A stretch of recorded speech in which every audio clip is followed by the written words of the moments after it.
আসসালামু আলাইকুম, সবাই কেমন আছেন? আলহামদুলিল্লাহ, আমরা দুই ভাই ভালো আছি। ভাইয়া অফিস থেকে আসতে অনেক দেরি হবে। আমি অফিস থেকে এসে মাগরিবে নামাজ পড়লাম, অল্প নাস্তা করছি। আজকে রাতে রান্না করব চিংড়ি মাছ দিয়ে মিষ্টি কুমড়া রান্না করব, আর হচ্ছে টমেটো দিয়ে পুঁটি মাছ একটু ঝুল করব। এখনো বরফ ছাড়ে নাই চিংড়ি মাছগুলো, আর হচ্ছে পুঁটি মাছগুলো বরফ ছাড়ে নাই। বাট আমি চুলায় বসায় দিছি, তো দেখতে থাকুন, আমি বাকি কাজগুলো করিনি। মাশাল্লাহ, আমার ভাত হয়ে আসতেছে।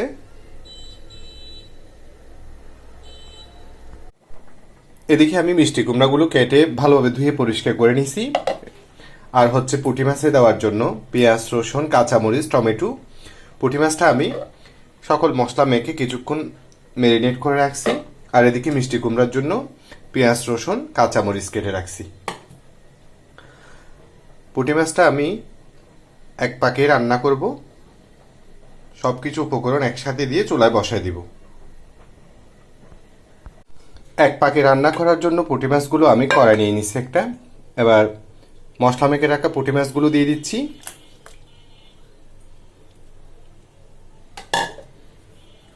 এবার পেঁয়াজ, রসুন, কাঁচামরিচ আর হচ্ছে টমেটো দিয়ে দিচ্ছি।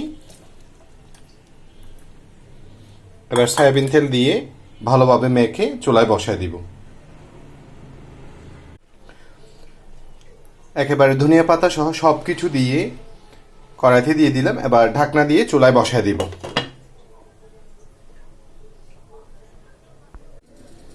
এই যে আমি সব কিছু দিয়ে চুলায় বসায় দিলাম।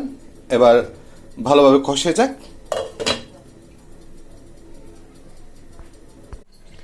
মিষ্টি কুমড়া রান্না করার জন্য আমি গুঁড়ো মশলাগুলো পানিতে ভিজিয়ে দিলাম একটু। আর হচ্ছে এদিকে পেঁয়াজ, রসুন, কাঁচামরিচ, চিংড়ি মাছ, তেজপাতা, দারচিনি, দুটো এলাচ আর গোলমরিচ আর লবঙ্গ দিয়ে রাখছি। এবার চুলায় বসায় দিব। মাশাল্লাহ, আমার এক চুলায় দেখুন পুঁটি মাছগুলা খুব সুন্দর একটা ফ্লেভার আসতেছে, আলহামদুলিল্লাহ। আর এদিকে আমি আরেকটা চুলায় মিষ্টি কুমড়া রান্না করার জন্য পাতিলে তেল দিয়ে দিছি।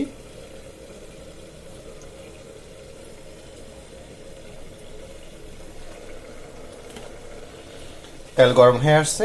বিসমিল্লাহ, বা কেটে রাখা পেঁয়াজ, রসুন আর চিংড়ি মাছ, কাঁচামরিচ এগুলো দিয়ে দিচ্ছি। বিসমিল্লাহ।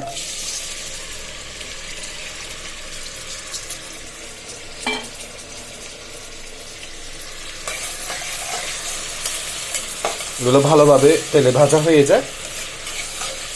তারপর আমি পানিতে ভিজিয়ে রাখা গুঁড়া মশলাগুলো দিয়ে দিব।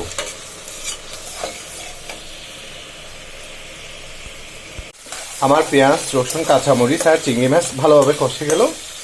এবার আমি পানিতে ভিজিয়ে রাখা গুঁড়া মশলাগুলো দিয়ে দিব। এই যে এটা ভালোভাবে কষে যাক। তারপর সবশেষে আমি মিষ্টি কুমড়োগুলো দিব।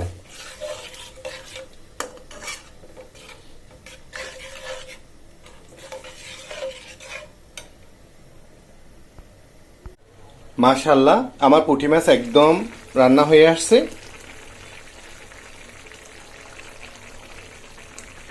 এবার নামিয়ে নিব।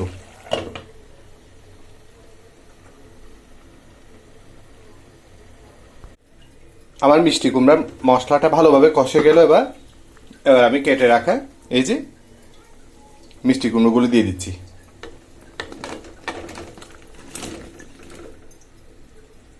এবার এগুলো ভালোভাবে কষে যায়।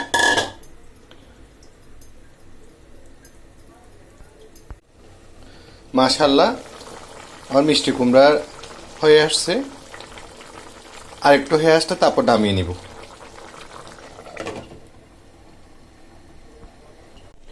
মাশাল্লাহ, আমার আজকে রান্না একদম রেডি। এই যে আমার টমেটো দিয়ে পুঁটি মাছ রান্না, আর হচ্ছে দেশি চিংড়ি মাছ দিয়ে কাঁচা মিষ্টি কুমড়া রান্না। তো আজকের মতো এতটুকু। সবাই সবার জন্য দোয়া করবেন। আসসালামু আলাইকুম।